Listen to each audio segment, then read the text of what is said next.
Hello, everyone. We're Matt and Lisa Jacobson. And this is Faithful Life Podcast, Marriage Weekend Edition, where every Friday we take just a few minutes to talk about one simple way for you to enjoy a better weekend together.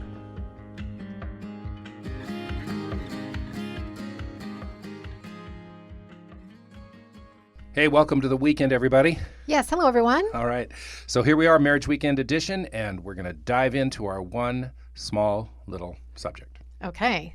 And today's topic is peanut butter. Yeah. Does anybody have any peanut butter at home? We thought that would really relate to everybody. Peanut butter has played an outsized role in our family culture. It's true. That's true. Absolutely has. Okay. So it all started, actually, with a jar of peanut butter. Matt walked into the kitchen and he reached for the peanut butter. And when he grabbed the jar, it was all covered with slime, goopy peanut butter. And it was kind of like the last straw for him. And he was really frustrated. There have been very many straws in the course of our married life with our children related to peanut butter. I mean, I'd been in there a bazillion times and I had cleaned the thing a bazillion times. And so this was just, I walked in there, I felt like I had just cleaned it. And you know, when you reach your hand into the cupboard, you shouldn't feel like you're putting your hand into the peanut butter jar. Okay, it couldn't have been that bad. Right?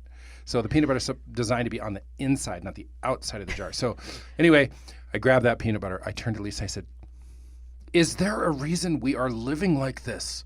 And I said, yes, there are 8 reasons we're living like this. Okay, that's not a good answer. It might have been good. Those might have been good reasons, but not a good answer. We have 8 children, and they all make their own peanut butter sandwiches, right down to the littlest one. And so, yeah, I have a lot of things to keep track of, and the peanut butter jar is just not one of them. Which really set, my mind at rest. Oh, no. We're laughing now. We weren't laughing then. Oh, my word. Yeah, I was not happy. So I went back to the sink to waste yet more water washing the peanut butter jar. And probably wasted a little emotion, too. I was pretty upset. Oh, and I was so frustrated with him because I just felt like I am doing so much around here. This is the difference between righteous indignation and unrighteous indignation. Oh, no. And I was already tired. I was already strung out, and this was just too much to ask. So did you march or did you stomp to the? It was somewhere in between those two. You left the kitchen, and it was one of those two, I'm pretty sure. Yes, I did leave the kitchen. And I walked out, and I went into our parlor, which is what we call our small front room, which, for those of you who don't know me, it's a bit of a sanctuary for me. It's this one little room in the house that the children are not allowed to bring their Legos into. They're not allowed to do their schoolwork in there. And basically, it's just hands off. You can come in if you ask politely. My space. I love this room. I can't even tell you. So I went in and I sat down in the chair and I just tried to catch my breath and, kind of try to dampen the flames that were coming out of my ears. And I looked down and onto the coffee table, which was a beautiful glass coffee table. And if you're wondering, how is it? Yeah, with 8 kids, that makes a lot of sense. How is it that a woman with 8 children would have a glass coffee table? That's a good question. It's because I love this room and I love this space, and I have very strict requirements in this particular place.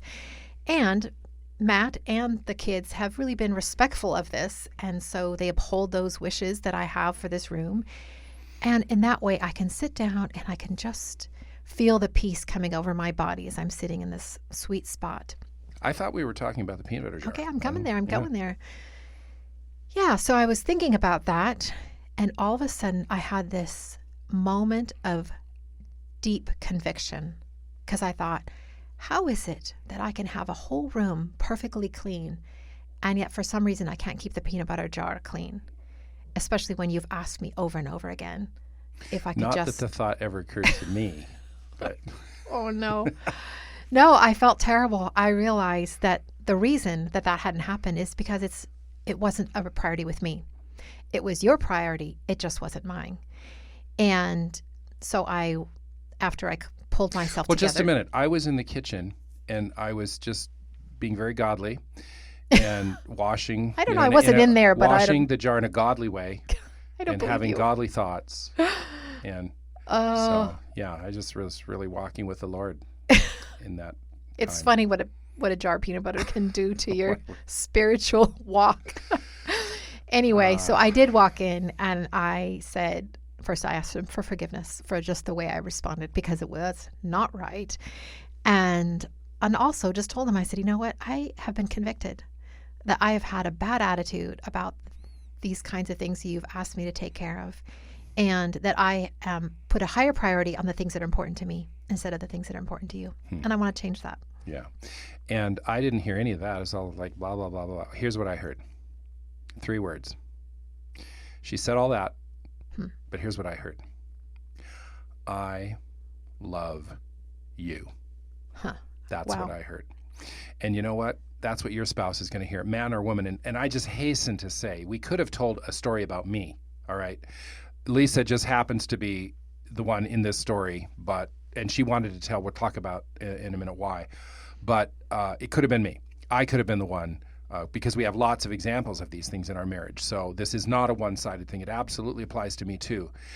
But I just want to say, if you will care, and that's really what we're talking about, is we're talking about going into the weekend and having a better experience, a richer experience, a closer experience with your spouse.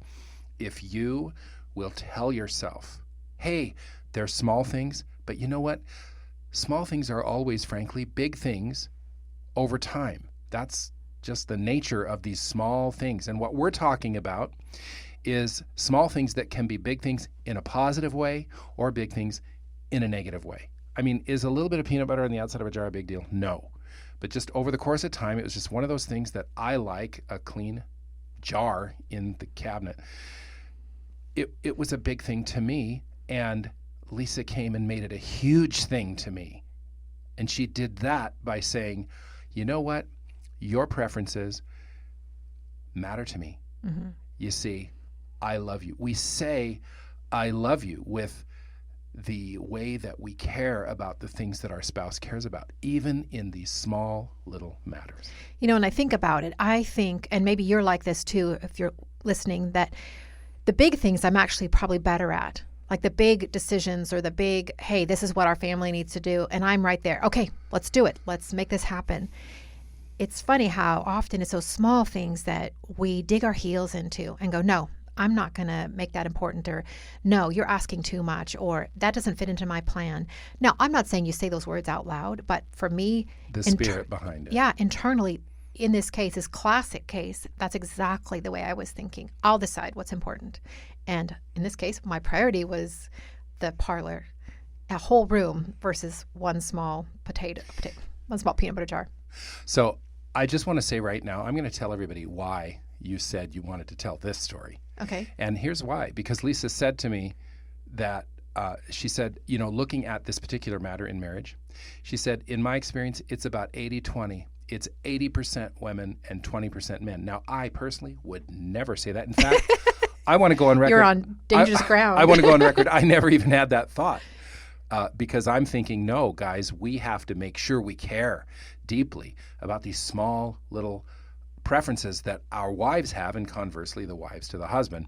So I would never say that. I'm not even thinking about that. But why don't you talk a little bit about that? Because that is what you said. Right. I know it does go both ways. So we fully acknowledge that. But I do find that as women, I'm going to say we, because as you can tell by the story, I am one of these women, that we tend to justify the way we manage our priorities by saying things like, well, I already work so hard, I already do so much.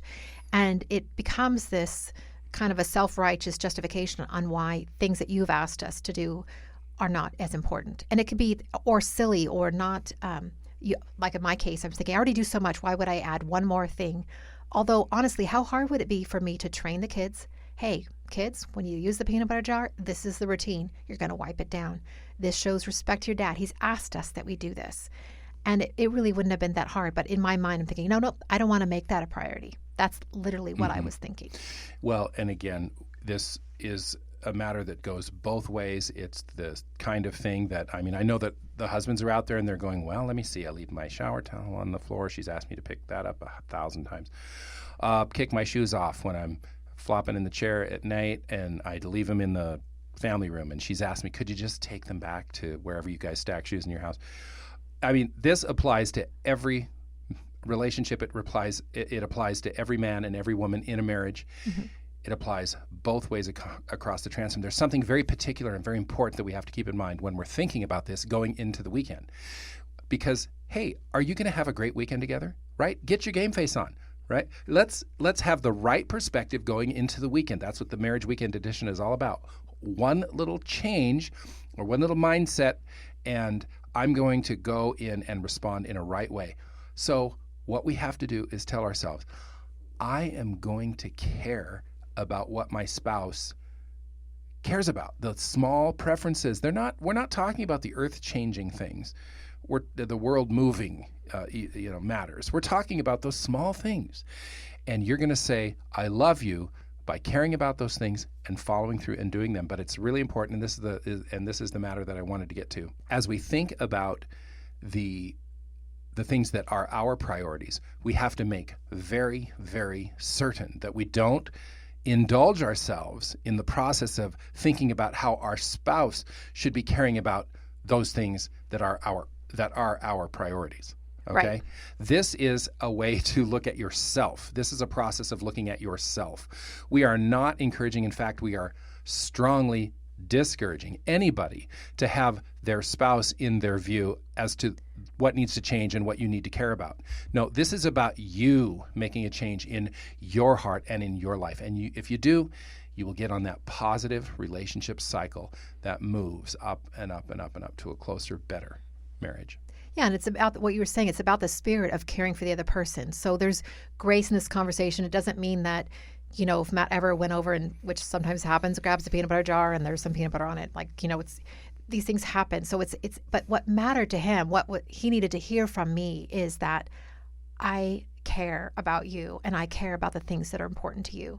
And that's the spirit of it. It's not a matter of, tallying, who's doing what right or anything like that. It's not that at all. It's just that, hey, matters to you, it matters to me. Absolutely. It's not about the peanut butter jar. It's not about, I'm waiting in the car and you're not on time. You're holding me up again. It's not about. Who are you talking about? There's some ethereal, okay, that was just for example. Absolutely hypothetical example. Okay.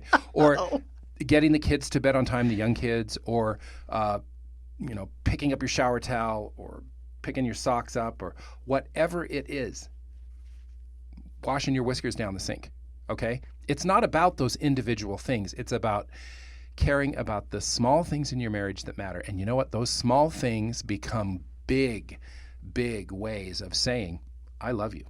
I love that. And why miss that opportunity, right? Tell your spouse you love him or her. Speak love into the heart of your spouse by doing those simple, small things that are a priority with him or her. The Bible actually speaks to this issue in a very direct way. In Philippians 2:4, it says, let each of you look out not only for your own interests, but also for the interests of others. How straightforward, how simple is that? So go into the weekend with the perspective of, I am going to find out, I'm going to learn, I'm going to care about. Now, frankly, some of you don't have to learn because your spouse has been saying these things over and over and over again. Just start doing them. They're so simple and they mean so much. But tell yourself, I'm going to go into this weekend focused on what my spouse cares about. How are we going to find out about that, babe? Well, I would just encourage the women just to find a moment to sit down with your husband tonight or tomorrow morning and just say, so what are some of those little things that you've asked me to take care of, but that I've blown off? And be willing to hear what those are if you don't already know what they are. And then let him know that you want to work on making those small preferences your priority. Yeah, absolutely. And just vice versa. Absolutely the same way with the men. Yeah, but it doesn't have to go both ways. Sometimes we feel like, well, I'll do this and then you have to do your part. Well, good point, right? So just really, truly go in with that humble heart in all humility, just saying, hey, this is something I want to work on, not something I want you to work on. Right. And that exact same thing goes for the husband. Don't be looking for parity. Don't be looking for, hey, I gave up something. You need to come forward now. No, be 1,000% happy if the only thing that happens is you ask the question and your spouse gives you an answer. Okay. So that's what we're talking about. Listen, everybody, simple little thing for the marriage weekend that you are going to have, and it's going to make a massive difference, and you're going to be closer, and you're going to enjoy each other's company that much more. And who doesn't enjoy the company of a person that says, I love you, with the way they act toward that other person? Mm-hmm. All right, so that wraps it up for Marriage Weekend Edition. We do want to mention that the content for Marriage Weekend Edition at this time comes from the books Marriage Wisdom for Him and Marriage Wisdom for Her. These are 2 books that Lisa and I wrote together, and you can find them on our websites. We have bookstores on our websites. It's a great way, by the way, to support what we're doing, is to buy the books from the website. You can get them anywhere, but buying them that way is a great way to support what we're doing. So go to club31women.com/shop or faithfulman.com/shop, and you can find these books there. And hey, everybody, have an awesome weekend together. All right. God bless.